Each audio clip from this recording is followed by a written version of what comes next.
मुंशी प्रेमचंद की कहानी निर्मला भाग 2। बाबू उदय भानुलाल का मकान बाजार बना हुआ है। बरामदे में सुनार के हथौड़े और कमरे में दर्जी की सुइयां चल रही हैं। सामने नीम के नीचे बढ़ई चारपाइयाँ बना रहा है। खपरेल में हलवाई के लिए भट्टा खोदा गया है। मेहमानों के लिए अलग एक मकान ठीक किया गया है। यह प्रबंध किया जा रहा है कि हर एक मेहमान के लिए एक एक चारपाई, एक एक कुर्सी और एक एक मेज़ हो। हर 3 मेहमानों के लिए एक एक कहार रखने की तजवीज़ हो रही है। अभी बारात आने में 1 महीने की देर है, लेकिन तैयारियां अभी से हो रही हैं। बारातियों का ऐसा सत्कार किया जाए कि किसी को ज़बान हिलाने का मौका ना मिले। वे लोग भी याद करें कि किसी के यहाँ बारात में गए थे। पूरा मकान बर्तनों से भरा हुआ है। चाय के सेट हैं, नाश्ते की तश्तरियाँ हैं, थाल, लोटे, गिलास।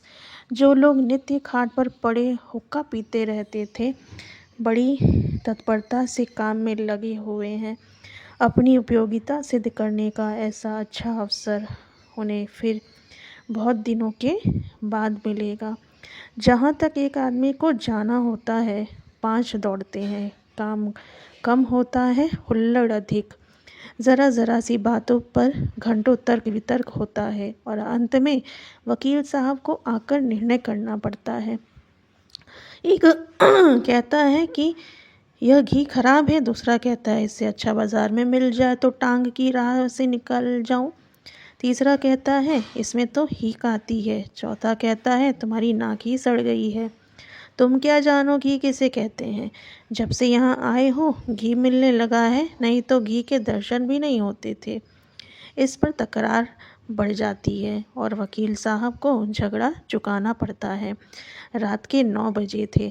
उदय भानुलाल अंदर बैठे हुए खर्च का तखमीना लगा रहे थे। वह प्रायः रोज़ ही तखमीना लगाते थे, पर रोज़ ही उसमें कुछ न कुछ परिवर्तन और परिवर्धन करना पड़ता था। सामने कल्याणी बहुएं सिकड़े हुए खड़ी थी। बाबू साहब ने बड़ी देर के बाद सिर उठाया और बोले, 10,000 से कम नहीं होता, बल्कि शायद और बढ़ जाए। कल्याणी, 10 दिन में 5 से 10,000 हुए, 1 महीने में तो शायद 1,00,000 नौबत आ जाए। उदय भानु, क्या करूं, जगहसाई भी तो अच्छी नहीं लगती। कोई शिकायत हुई तो लोग कहेंगे नाम बड़े दर्शन छोटे। फिर जब वह मुझसे दहेज 1 पाई नहीं लेते तो मेरा भी तो कर्तव्य है कि मेहमानों के आदर सत्कार में कोई बात उठा न रखूं। कल्याणी, जब से ब्रह्मा ने सृष्टि रची तब से आज तक कभी बारातियों को कोई प्रसन्न नहीं रख सकता। उन्हें दोष निकालने और निंदा करने का कोई ना कोई अवसर मिल ही जाता है। जिसे अपने घर रुखी सुखी भी मैसर नहीं, वह भी बारात में जाकर तानाशाह बन बैठता है।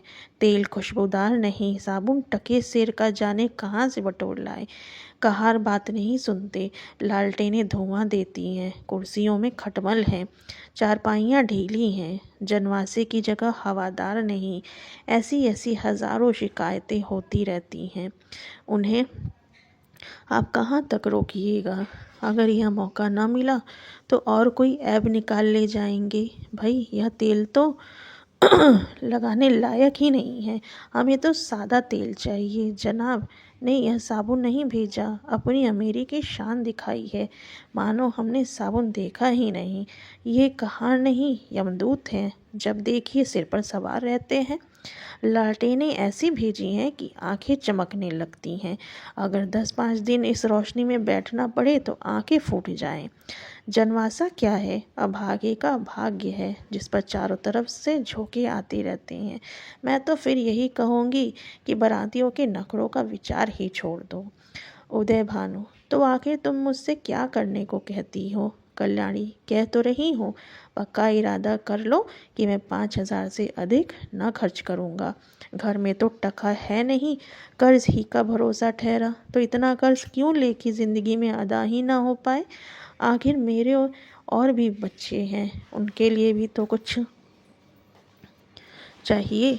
उदय भानु, तो आज मैं मरा जाता हूँ। कल्याणी, जीने मरने का हाल कोई नहीं जानता। कल्याणी, इसमें बिगड़ने की तो कोई बात नहीं। मरना एक दिन सभी को है, कोई यहाँ अमर होके थोड़े ही आया है। आंखें बंद कर लेने से तो होने वाली बात न टलेगी। रोज़ आंखों देखती हूँ, बाप का देहांत हो जाता है, उसके बच्चे गली गली ठोकरे खाते फिरते हैं। आदमी ऐसा काम ही क्यों करे। उदय भानु ने जल कर कहा, तो अब समझ लो कि मेरे मरने के दिन निकट आ गए हैं। यही तुम्हारी भविष्यवाणी है। सुहाग से स्त्रियों का जीव उबते नहीं सुना था, आज यह नहीं बात मालूम हुई। कल्याणी, तुमसे दुनिया की कोई बात कही जाती है तो जहर उगलने लगते हो, इसलिए न कि जानते हो इसे कहीं टिकना नहीं है, मेरी ही रोटियों पर पड़ी हुई है या और कुछ। जहाँ कोई बात कही बस सिर हो गए, मानो मैं घर की लड़की हूँ। मेरा केवल रोटी और कपड़े का नाता है।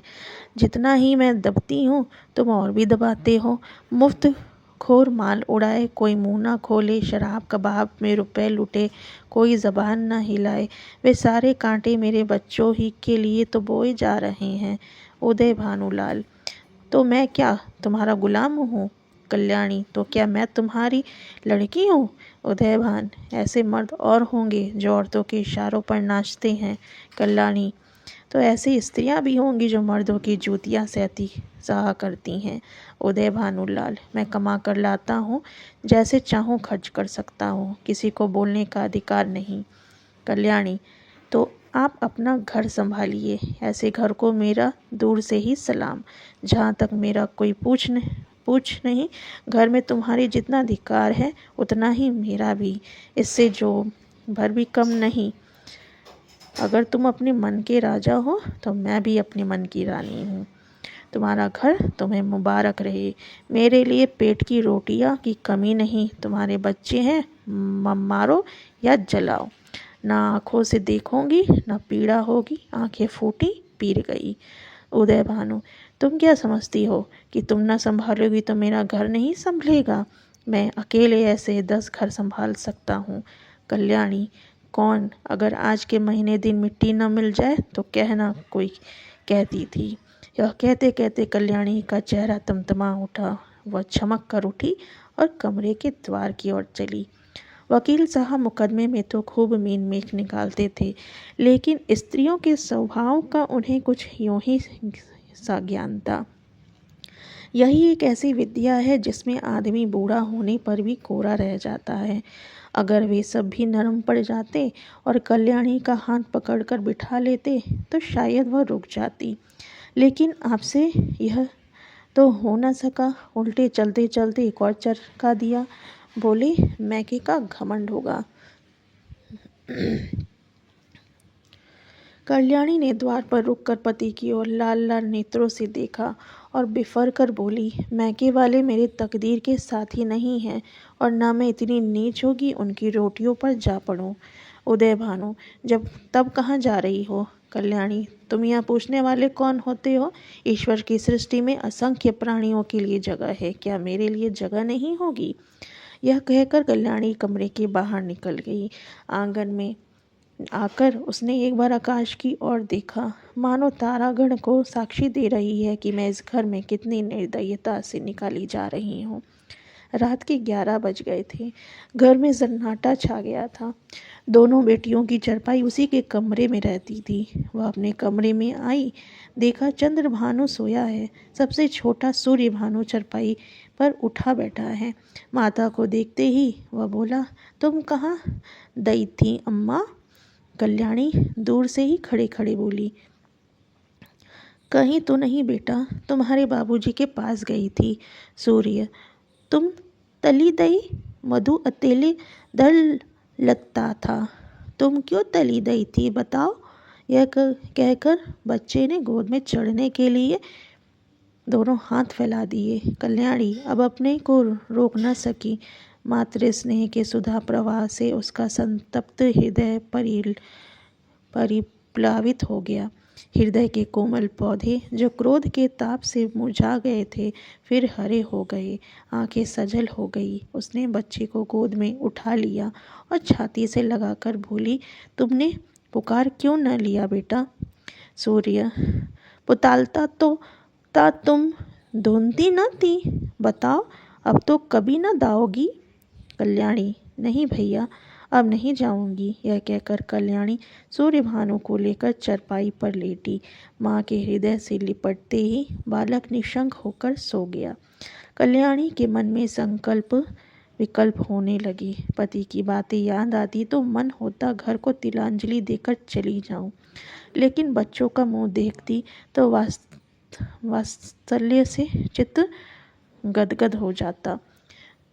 बच्चों को किस पर छोड़कर जाऊं? मेरे इन लालों को कौन पालेगा?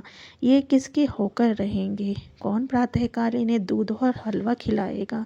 कौन इनकी नींद सोएगा, इनकी नींद जागेगा? बेचारे कौड़ी के 3 हो जाएंगे। नहीं प्यारो, मैं तुम्हें छोड़कर कहीं नहीं जाऊंगी। तुम्हारे लिए सब कुछ सह लूँगी। निरादर, अपमान, जली कटी खोटी खरी गुड़ की झिड़की सब तुम्हारे लिए सहूंगी। कल्याणी तो बच्चों को लेकर लेटी, पर बाबू साहब को नींद न आई। उन्हें चोट करने वाली बातें बड़ी मुश्किल से भूलती थी। उफ, यह मिजाज, मानो मैं ही इनकी स्त्री हूँ। बात मुंह से निकालनी मुश्किल है। अब मैं इनका गुलाम होकर रहूं, घर में अकेली यही रहे और बाकी जितने अपने बेगाने हैं सब निकाल दिए जाएं। जला करती है, मनाती है कि यह किसी तरह मरे तो मैं अकेली आराम करूं। दिल की बात मुंह से निकल ही जाती है, चाहे कोई कितना ही छिपाए।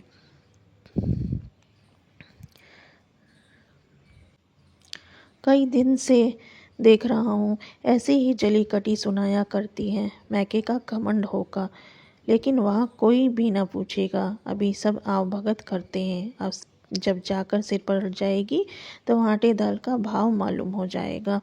रोती हुई जाएगी, वाह रे घमंड, सोचती है मैं ही यह गृहस्थी चलाती हूँ। अभी 4 दिन को कहीं चला जाऊँ तो मालूम हो जाएगा, सारी शेखी किरकिरी हो जाएगी। एक बार इनका घमंड तोड़ ही दूँ, जरा वैधव्य का मजा भी चखा दूँ। न जाने इनकी हिम्मत कैसे पड़ती है कि मुझे यूँ कोसने लगती है। मालूम होता है प्रेम इन्हें छू नहीं पाएगा।